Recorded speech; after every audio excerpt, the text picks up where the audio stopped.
to have you join us for the show on this evening. You know, when you think about it, it is 41 days to the new year. And not only to the new year, but to a starting of a new decade. So I'm just so excited about everything that God has done and he's continuing to do, and how he is just going to just take things that he has planted and allow them to bloom for 2020. And so tonight we're going to talk about living the thankful life. And I'm excited about living the thankful life because it hasn't always been that way for me, you know. But before we get into tonight's topic, I would definitely want to open us up in prayer. Dear Heavenly Father, I just want to thank you for allowing us to wake up this morning, for allowing us to see your brand new mercies and your glories, dear Heavenly Father, for allowing us to have the activity of our limbs, for just allowing us to live in the purpose in which you have set forth for us. So, dear Heavenly Father, for those that are struggling at this present moment, we want you to cover them. For those who need healing, we want you to heal them, whether it's in their heart, their mind, their body, or in their soul. For those who are lost, allow us, your true people, to be their light so that they can find their way towards you. And allow us that have professed you and proclaimed you to be a brighter light so that they can stay focused on you. We thank you, we love you, and we give you all the praise, all the glory, and all the honor in your Son's precious and holy name. Amen. And so, when we talk about living this thankful life, I have two scriptures that are a part of my living the thankful life mantra that I actually have on little, like printed on sticky notes that I keep around so that I can look at those anytime that I get off track. And the first one is Philippians 4:6-7. And I like the New King James Version in this scripture, and it says, "Be anxious for nothing, but in everything by prayer and supplication with thanksgiving, let your requests be made known to God. And the peace of God, which surpasses all understanding, will guard your hearts and minds through Christ Jesus." And my other favorite scripture is Psalm 46:1-3. And it says, "God is our refuge and strength, a very present help in trouble. Therefore, we will not fear, though the earth be removed, and though the mountains be carried into the midst of the sea, though the waters thereof roar and be troubled, though the mountains shake with the swelling thereof." And I love that particular set of scriptures because it's basically saying that it doesn't matter what is going on. God is the strength. It doesn't matter. Heaven and earth can pass away. There could be mountains just collapsing and disappearing. He is still the refuge and the strength. So it doesn't matter what is going on around us. Thank him in the midst of all the craziness, in the midst of whatever you may think your life is about. We need to thank him.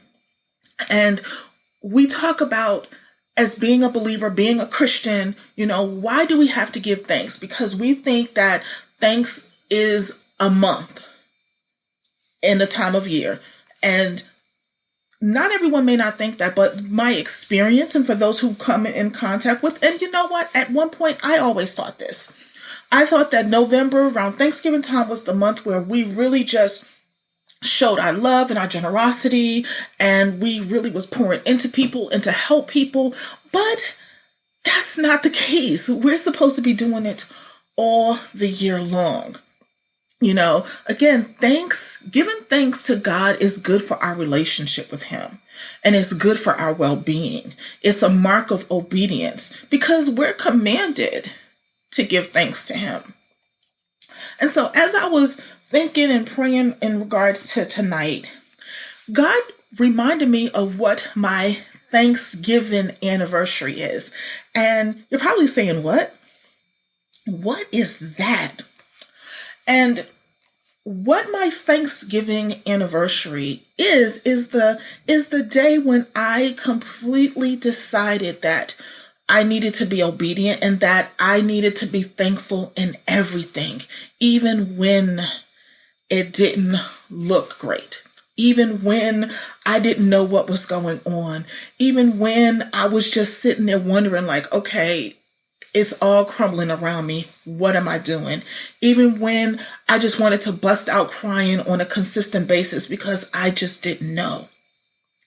But that was the day, it was about 3.5 years ago, when I just decided that, you know what, God, not only am I going to be obedient to your will, I'm just going to be thankful that I have a roof over my head, that you've provided me with the provision to be able to pay for it. It may not be what I may want, but obviously there is a reason, there's a purpose that you need me in this space at this time. And I noticed that when I truly became thankful, not only was it easy, I was easier to be thankful and to show thanks to others, but it became very much so easier to be obedient. And thanksgiving and obedience go hand in hand. And because when you're thankful, when you're thanking him for everything, even the trials, even the tests, even the tribulations, even the pain and the hurt, even when you're thankful in that, it's easy to be obedient. And the reason why it's easy to be obedient is because you've seen him work in the small areas of your life. You've seen him sustain you when you didn't know how it was even going to work out. You've seen him open doors when you didn't deserve for them to be opened. So when you see those things and you're thanking him for that, it's easy to be obedient for the big things. It's easy to say, God, here I am. Use me the way you need to. It's easy to allow him to do what he does. It's easy to take your hands off the wheel. Because obedience and thanksgiving are hand in hand.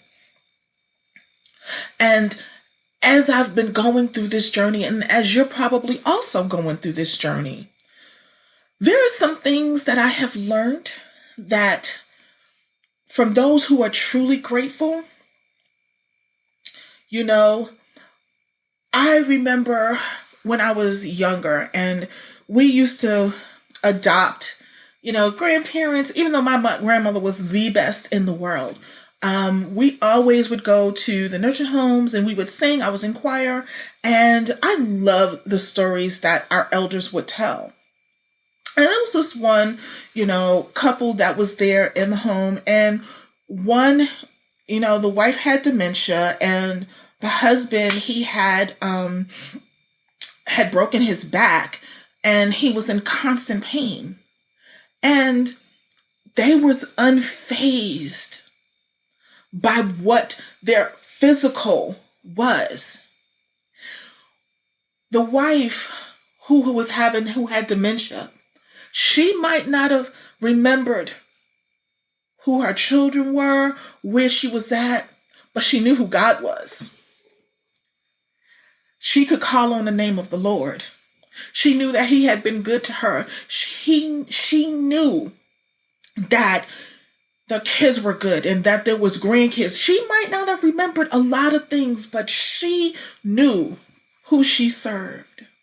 That she served an awesome and an amazing God.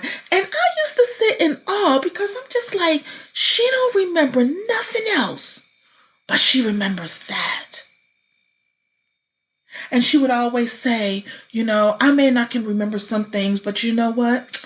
Maybe that's God's will. That's what I'm not supposed to remember those things. I'm only supposed to remember what he's done for me. I'm only supposed to remember who he is and what he is. I'm not supposed to remember all of that other stuff.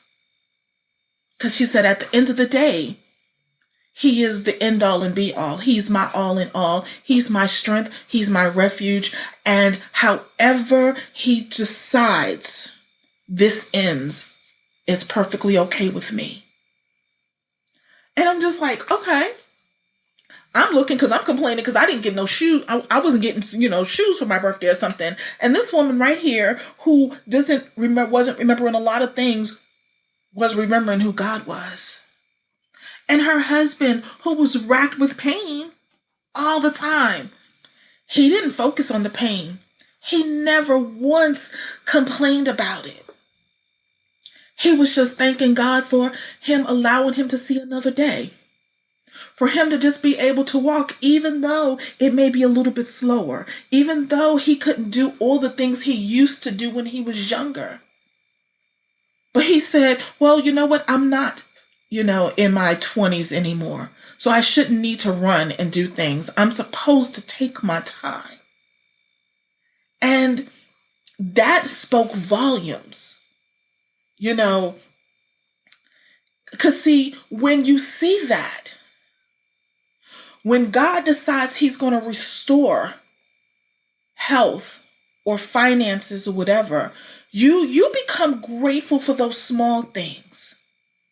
You begin to savor the sweetness of the members of the family that are still, living, that haven't passed on or moved on. You begin to not take them for granted for the life that they've lived and for what they've contributed and how they can pour into your lives to get you to the next level.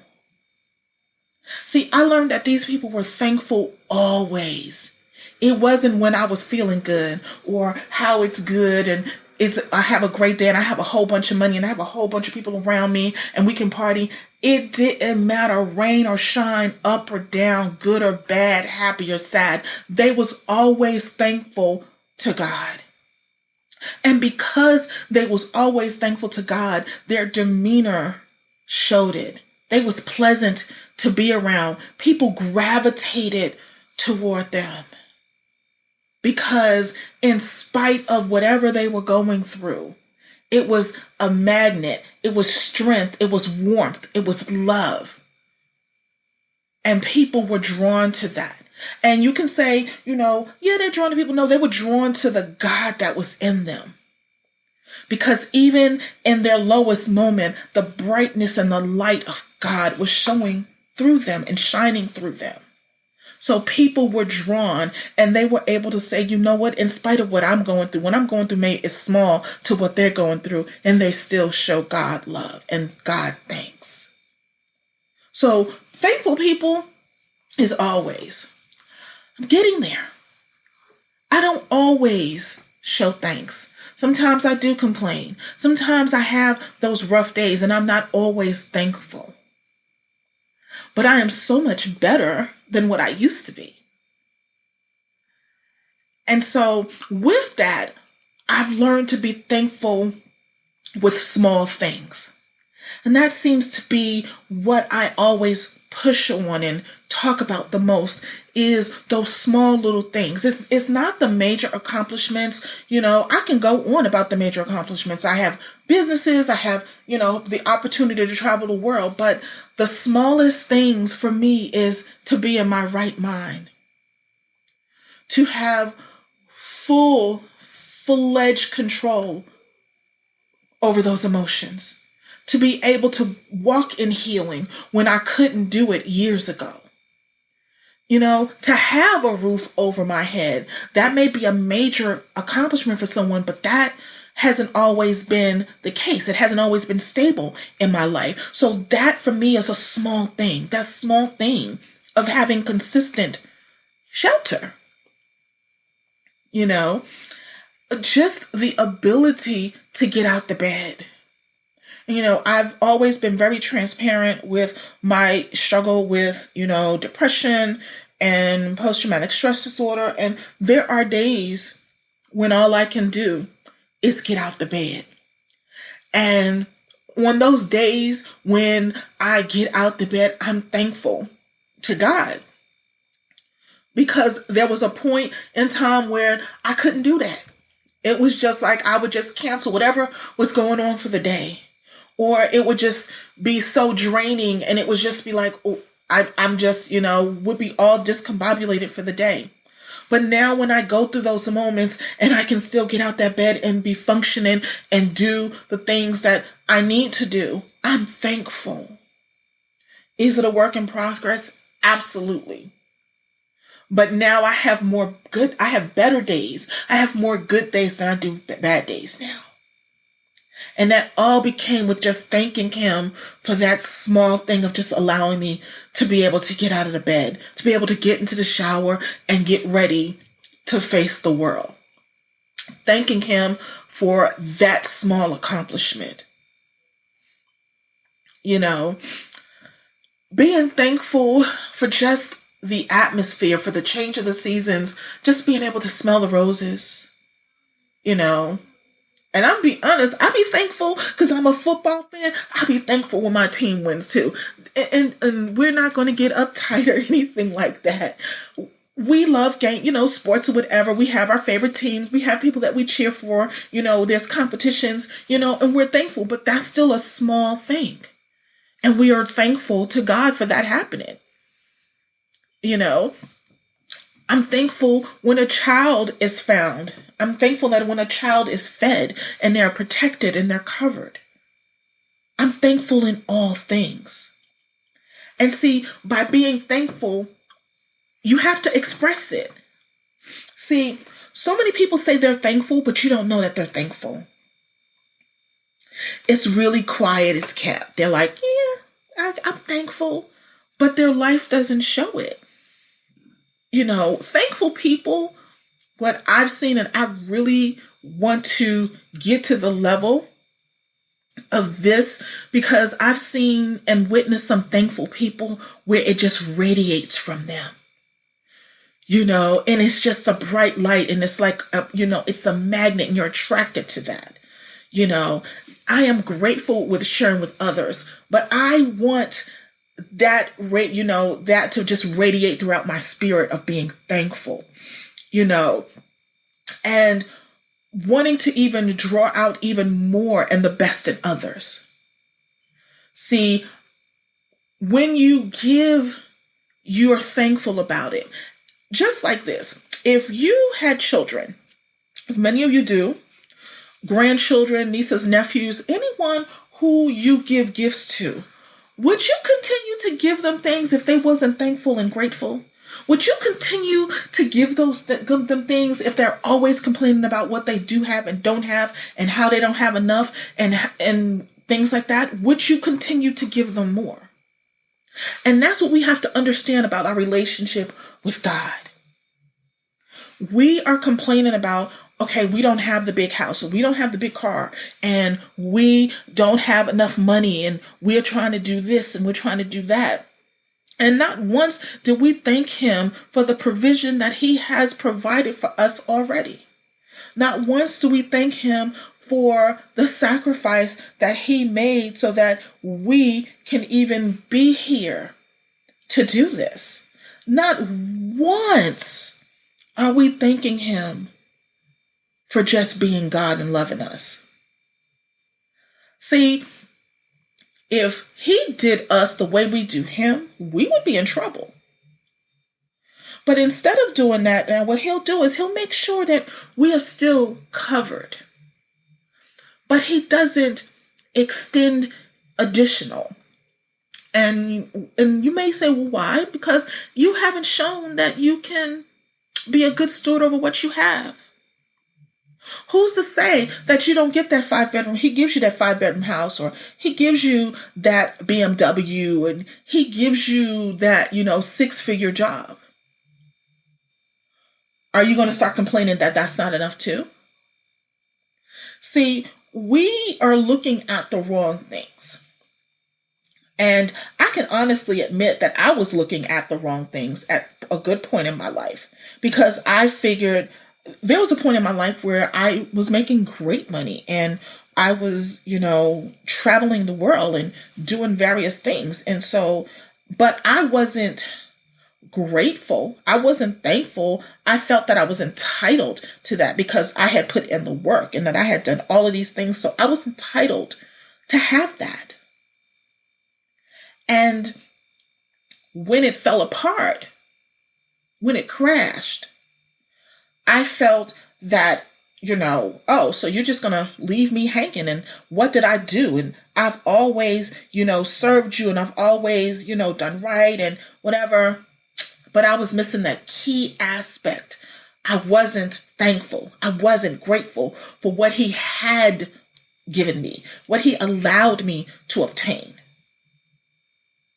And so once it fell apart, it was like, okay, this really can happen. And so now as he's building me back up and he's taking me on a different path and he is setting me back in place, I'm thankful. Because we'll never get to a point where I'm no longer thankful. Because been there, done it, got an award for it. Don't want to do that again. Not at all. And understanding that being thankful is a choice. There are so many times I would hear people say, I choose to be thankful. Or they would say, I was raised to be grateful. See, gratitude is a choice. Just like God has given us all free will, and we can choose to serve him, we can choose to follow him, we can choose to do what's right. But again, it is all a choice. He doesn't hold it over our head. He doesn't kick the door down. He is patient and he is going to wait. He'll nudge you along the way. He'll try to get you to get your act together, but he is going to wait on you because that is what he does and that is how he operates. He does not, work in any other manner. He is God and God alone. Like he doesn't have to beg you or plead with you. Now, don't get me wrong. He wants you to come to him. He wants you to do the best because he is a loving and giving God. And he wants you to have all of that. All of it. And he's not going to sit there and deny you what it is, but he wants you to do the best. So we have to choose to be the light. We have to choose to be thankful because in all things we have to give him thanks. In all things we have to give him praise. And then you may think, well, why do I have to? Because see, when I think about things and what we've experienced, you see, most people have experienced life's most difficult challenges. When you think about those, like my grandmother lived through the Great Depression. She was a child in the Great Depression. So therefore, she made sure every time that we was grateful for the meal that we had and that we didn't waste anything. Because she knew what it was completely like to not have. Also, as a child, being homeless and not knowing when your next meal was going to come or how it was going to come, I became very grateful and cognizant of not wasting any food. And it's those things that shapes your life and situations that shape your life that you wonder like, oh, wow, this is why I have to appreciate the things that I have. I remember when I was in an accident, I had gotten married the year before, and I wasn't even married a year when I got into this accident. I was coming home from work and I was running late. And normally I would have been on the bus ahead of me, but because I was running late, I missed that bus and I got on the second bus. Now, mind you, I was highly upset that I missed this bus because I'm like, okay, I'm going to be late. I'm going to do all this stuff or whatever. Now, normally in the first bus, I would have been sitting in the back, which is my normal spot. I liked it. People didn't bother you. It was just my decompress. And then, of course, it was February and I lived in New England and the heat was on. Let's be real. Back of the bus, it was nice and warm. And so I missed that bus. So I'm getting the second bus or whatever, and we're going along. And before we know it, the bus that I'm on hit the bus in front of us. And it was a bad whatever. I was taken to the hospital, back, however the impact, it wasn't great. And then when I looked, when they finally got me out and was on this backboard and they're pulling you out, the way this accident happened, we automatically knew. We was like, okay, the bus driver that was in the first bus can't be alive. And we just didn't believe that the driver we had was alive. Just, there's no reason. But the impact would have been where exactly I was sitting had I caught that bus. And all that complaining that I was doing about missing the bus and being late or whatever, I became immediately grateful because God did a distraction. Because normally I wouldn't have been at work at this time, and this particular executive would not have been there, and they needed something. And it was just like, it was the weekend, and I'm just like, oh my goodness, I can't do this. Okay, I'll do it, because there was no one else there. And what I took as being a distraction and being frustrated and being late literally saved my life. Because yes, I had back issues. And yes, I had other issues coming along that I was so grateful to God that I was able to walk. I had to go through therapy, making sure not to do too much to get into relapse. It was a long, hard process. But I was grateful that I was able to walk. I was grateful that I didn't lose any, didn't have any major health things or major repercussions. Yes, today I got to be careful. I can't do as much as I used to do, but I can walk. What I can also say is that nobody lost their life. What looked like devastation, it wasn't. Were people hurt? Yeah, they were hurt. But no one lost their life. No one lost their ability to walk. No one lost any limbs. And so in the time what we think is something that is bad, God is doing something to make sure that we're good. Because that could have been different.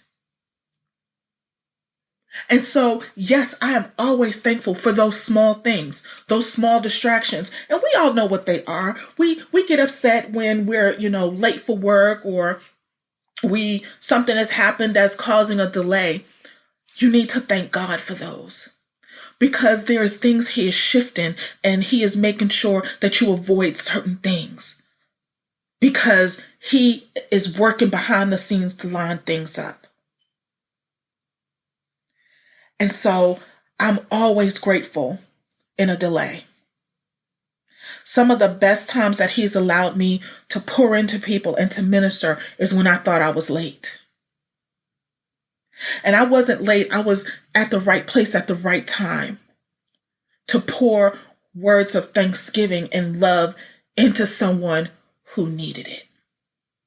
So never think that you're running late or you're running early. You're running on God's time. And so many times, because we think we're running late or we're, running out of time for something, we miss what God has purposely set up in front of us to be a blessing to someone else, to show love to someone else, to show thanks and gratefulness to someone else. And yes, this has happened recently. I think I was on Facebook and I was telling the story. I was getting my bus to work, and this driver, I was okay and perfectly content that I was going to miss this bus. And she sat there and waited. She waited for the light to change. And I walked over, got on the bus. And I speak to her all the time. I said, "Hi, sweetheart. How are you doing? How's your day? Are you staying warm? Blah, blah, blah." And before I got off the bus, as we were getting to the station, she says, I stood there and waited for you. She says, because every day you speak to me and you ask me how I'm doing, and you always tell me to be safe and to be careful out here. And she said, that means the world to me. It shows me that somebody at least cares. And I wanted to cry, and not to be, cry because I was whatever. I wanted to cry because sometimes I would ask God, am I being an impact? Are the things you're having me do, like, are they really touching someone? Are they really reaching someone? Is it really helping someone make it through their day? And whereas it was a blessing to her, it was also a blessing to me. Let me know, and to let others know that, people are grateful for those small things. You may not know it until months later. You may never know it. But that smile, that thank you, that asking them how somebody's day's going, it means more to them than anything that you can ever imagine. So don't stop doing that. And you know what? That is a part of being thankful. That is a part of being thankful for your life and what God has done. And you are exuding that thankfulness out to someone else. When you inquire about their day, when you tell them to have a good day, when you even engage in the smallest conversation, when you give them a smile, you know what? And sometimes it's even when you may not want to. You may be feeling defeated inside, but you know what? You don't want somebody else to feel defeated. So you smile at them and ask them how their day is. And when I do that as well, I instantly feel better.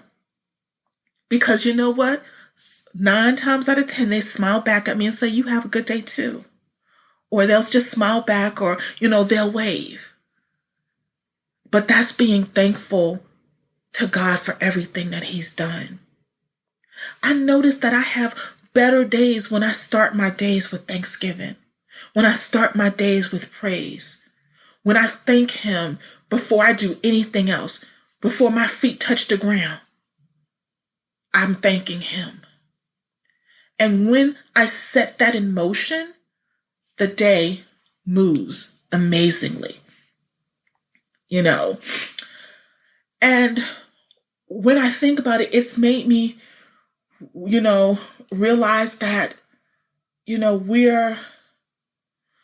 I'm so grateful for these mountaintops experiences that God has been giving me over the past year. Because I've experienced those valley moments when it's lower than low, and I was thankful in those valley moments. So I'm even more grateful and more thankful now that He has done exceeding and abundantly in everything that we can ever ask Him to do.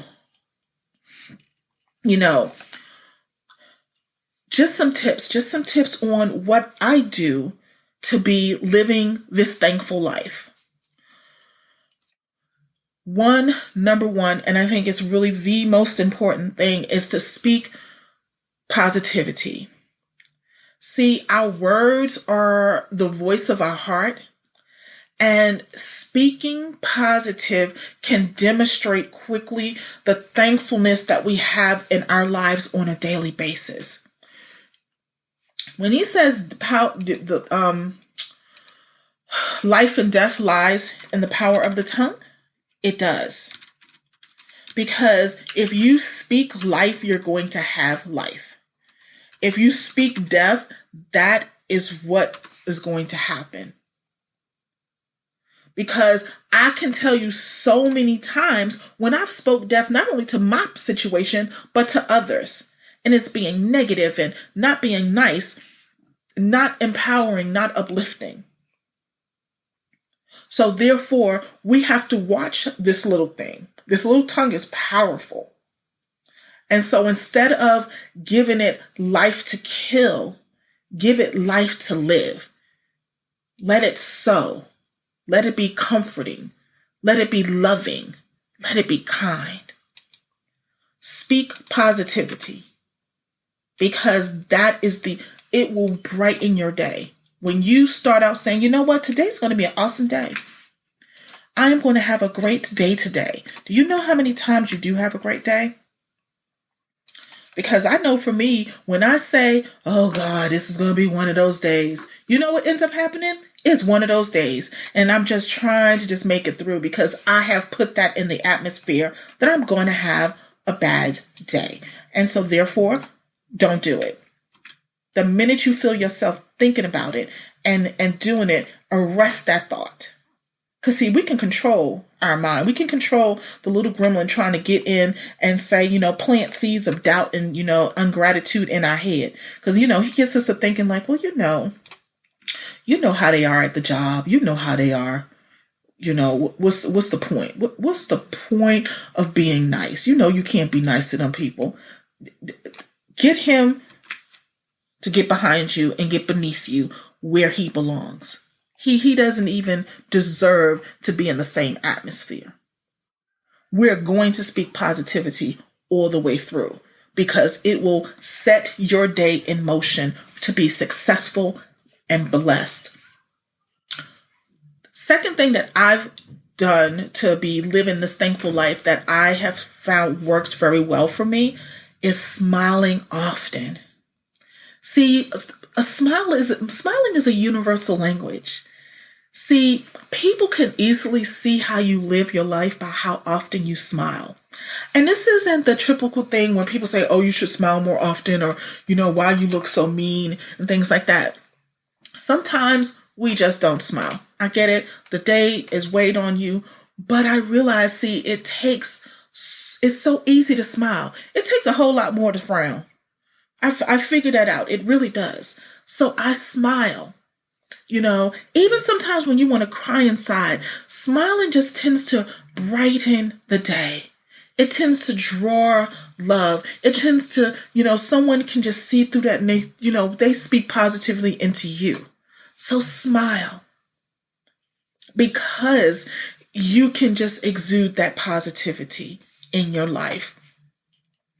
3, be quick to say thank you. Never allow someone to do something for you and you don't be grateful.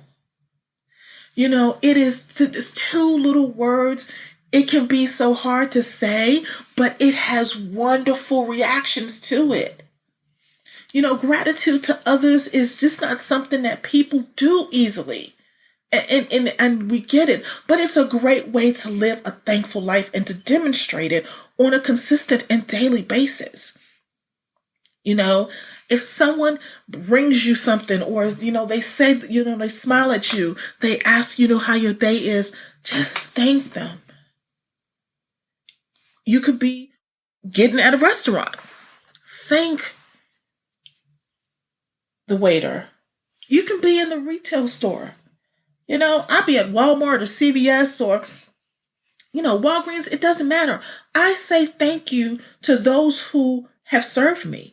Or, if I've asked a question and they've answered a question, whether they work at the store or is another customer, I say thank you. And they don't expect that. And the day they may have been having, or it may have been rough or whatever, all of a sudden you see them kind of soften up. Because, they're human too. And they want love too, and they want appreciation. So when you say thank you to somebody, I want you to notice how, even though they try not to smile, they'll smile. Say, how's your day going? Thank you for doing that. You will be amazed at how it changes a situation at any given point in time by saying thank you. Now, this one is I'm getting into this year, and it's writing thank you cards. We have become a society where everything is electronic, everything is social media. We text everything. And the art of writing a note or writing a letter or writing a card is trying to slowly die.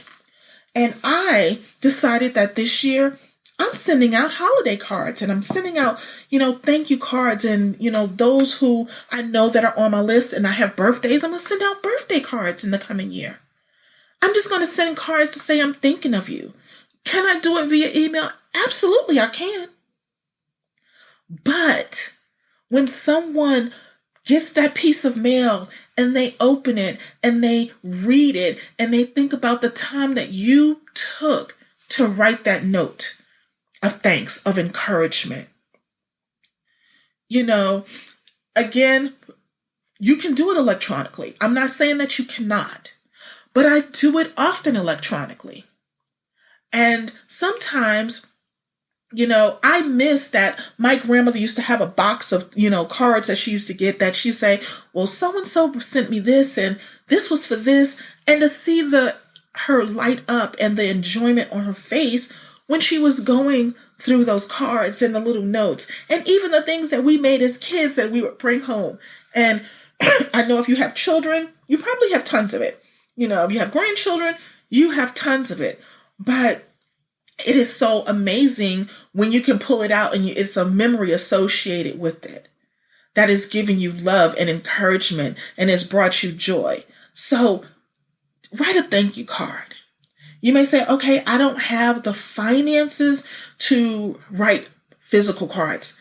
Then that's when you do an electronic card. We have so many different free services that you can use to just say thank you. Even, write a simple email that says, thank you. Have a blessed day. Thinking of you. Wanted to thank you. And they don't have to necessarily have done anything for you. That's a key. Write and thank someone for being just them, for being who God purposed them to be, for walking in the blessing and the purpose that God has for them. Thank them for working towards their relationship with Christ because it's helping to advance and to build the kingdom. Lift people. That is what it is. It doesn't have to be anything special or purpose. You can go to the dollar store and get blank cards and just take a moment to write and to uplift somebody. Because it could be that card that helps them continue in their walk. It could be that card that lets them know that what they're doing is not in vain, that others see it as well, and that it's being a blessing. So get that good old pen and paper out and let's start writing cards again and writing notes again to people. Let's bring back that art because we so need it in a time where everything is connected to your phone or your computer. Also, when I was going through this, I've always done this, but I wasn't doing it at the capacity that God wanted me to, and it was to be an encouragement to others. See, even though I was transparent and tell my story and always am open for those who, have questions or help or anything, I wasn't really there for those that you saw struggling in life.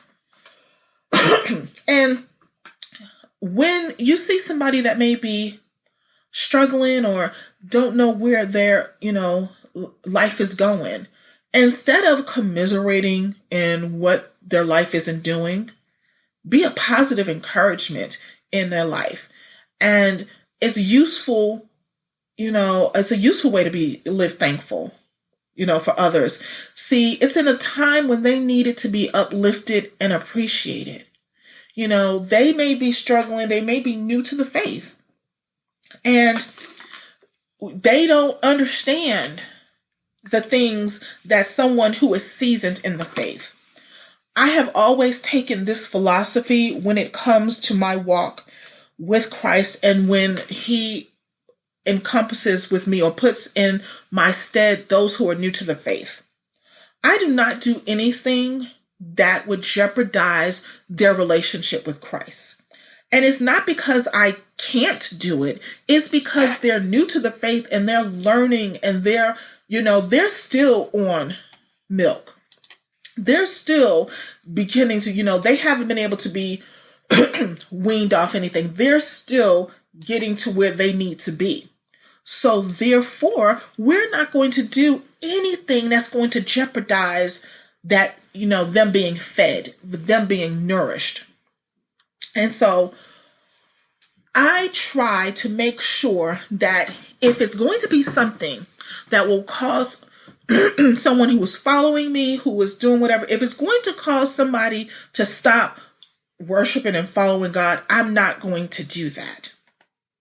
I'm not going to, do that. And then now I have to go back. And that's what it means about being an encouragement and a positive encouragement. Don't do anything that could jeopardize them going backwards, whether it's in their faith, whether it's in education, whether it's whatever part of their life. You have to be positive and you have to be a loving encouragement for it. This one is really important. And I had to learn it because I was good at not being open and telling people how I felt. And it was good when someone would hurt my feelings or I would always keep that inside. And the problem with that is that it builds and it festers, and then it shows as ingratitude because now you're angry. Now you're discontent. Now you're no longer happy with things and how they're supposed to work. So you have to be open about how others impact your life. See, when someone has taken a moment to lift you up, impact, or improve your life, take a moment and share how much they mean to you. Now, also, if it has hurt you, take a moment to share what that has done to you. See, so many times we leave things unsaid when it's positive or negative. Especially though when it's positive. And see, we need to let our pastors, our ministers, our elders, those who are in the body of Christ, and even those who are not in the body of Christ, we have to let them know that their guidance, their love, their support, what it's done for us, what it means to us, how it's impacted us. Because there's so many times that we pour into others and we know God's will is going to be done. We know that the God we serve is going to handle whatever it is. But sometimes we need to know, how did it impact you? How have you been able to grow? It's just like students and teachers. Remember, you always had that favorite teacher who always supported you, always made sure that you did the best. And what do most of us do? We try to find those teachers and we try to go back to them and say, see, I graduated because you believed in me. I got this because you believed in me. We should be doing that amongst the body. When someone pours into you, we should be saying, thank you. This is what I was able to do with that support. When someone hurts your feelings, you should be able to go to your brother and sister and be like, that hurt my feelings and this is what it made me feel and this is how it's impacted my life so far. But we have to be open about it. Because if we don't know and others don't know, we kind of just walk around wondering sometimes, did we have an impact? Did we didn't have an impact? And then for those who've been hurt, the person who you feel hurt you don't even know that they've hurt you. It may not even have been an intention. They may have just said what they said and kept going, and it was no malintent, but we haven't voiced it. And then we go to sleep on our wrath. And then we have, confusion and craziness and strife with our brother and sister. And then we keep butting heads because we don't know where it all came from, only because we haven't said anything. So it goes both ways. We have to let people know when they have a positive impact, when they've improved on our life, and when they have uplifted us. We need to share with them how it has given us joy, how it's lifted us up, how it's allowed us to get to the next level. And we also have to share when it has been the opposite. And I am a firm believer that once we do that, once we really get into that aspect of being open and honest and true, we'll come to find out a lot of the things that hurt us was never meant to hurt us. And then we can get to the root of what it is. Because sometimes somebody may say something, and because we have an underlying issue, we've taken it the wrong way, and we thought it was a personal dig at us, and that wasn't the case. And so when you go to your brother and sister and you tell them that, and they explain like, well, no, this is what I meant. What it comes back to is, wait a minute, there's something that's causing this. And I need to seek God because something is deep down that we haven't healed, that hasn't been healed, because I'm thinking something that is so menial or so not even in relation to what I think it is, and I'm taking it wrong. This is how you flesh out so that you can live that thankful life. Because it's all about the inner healing and getting into the grime of it and just cleaning it out. And finally, you have to believe that everything will turn out for good. And I know for some people that could be a little hard. Because see, when we're thankful, most thankful people, they have this aura or this air about them that just don't let things get them down. And the reason why that happens is because they truly believe that everything will turn out for good.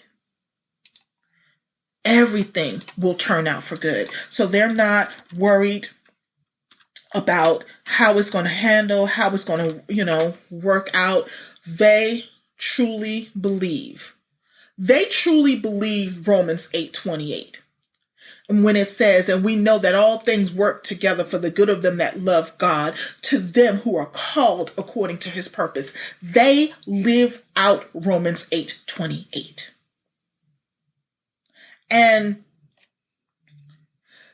what they understand and know is that we were never promised to have a life without struggles. But see, we were promised that he will never forsake us. And see, and being thankful in all things isn't always easy, but it's something that can be learned over time. So it's not going to happen overnight. And I think, many of us have become part of the microwave society who want things to happen right then, right now. It is not going to happen overnight. It takes practice, daily practice. Now, see, for me, these are the things that have worked for me. And I pray that they can work for you, and you can modify them to however your needs are. That may not work for you. It may work in a different order. You may have to do a different thing, but you have to get to the point where you have a checklist, and that you can say, you know what, these are the steps I'm going to do daily to begin living this thankful life.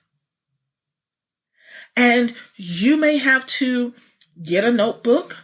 I say a journal. 5-subject notebook is a lovely thing. You can decorate it, do all those things. And what I do every single day in my book, in my notebook, my daily notebook, I put the day's date, and I start off with these 7 things. I list them down. And as my day goes through, I check them off. It is a practice. It is something that I have to practice, like prayer, meditation, reading, having quiet time with God. It is a daily, continual thing. It's not a one and done thing. Being a believer is not one and done.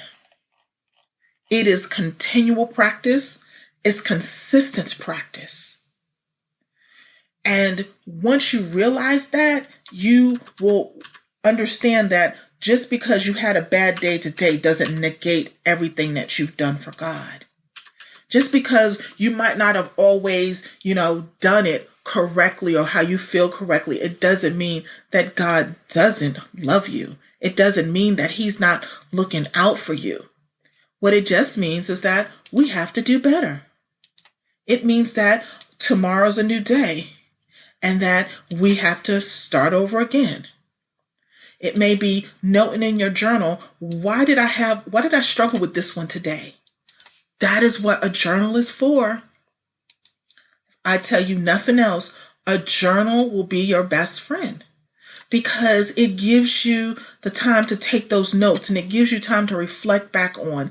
And then when you talk with God and you meditate and you allow him to do a download into you, you can then write that out. And then so you can be like, why do I have a problem with saying thank you?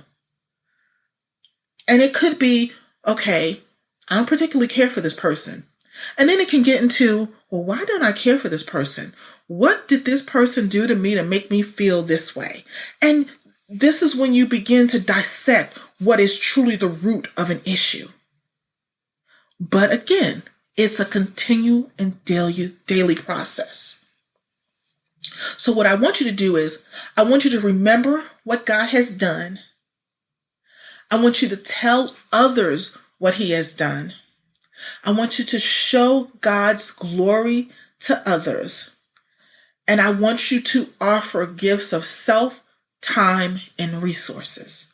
In a nutshell, all 7 of those ways that I was discussing this evening lines up with those. To be always remembering what God has done for you. The smallest thing to the biggest thing. So when you begin to do that and be thankful for that, you forget about the things you was complaining about. Because those little things that you're complaining about is minuscule compared to what he's done for you. And then commit to just telling others what he's done for you.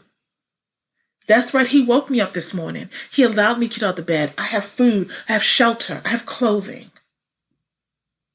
And just show God's glory to others. And I love doing that just from the day to day, just being transparent, just being me. And so many people approach me because it's just like, how is it that you're so comfortable in just being you and being a child of God?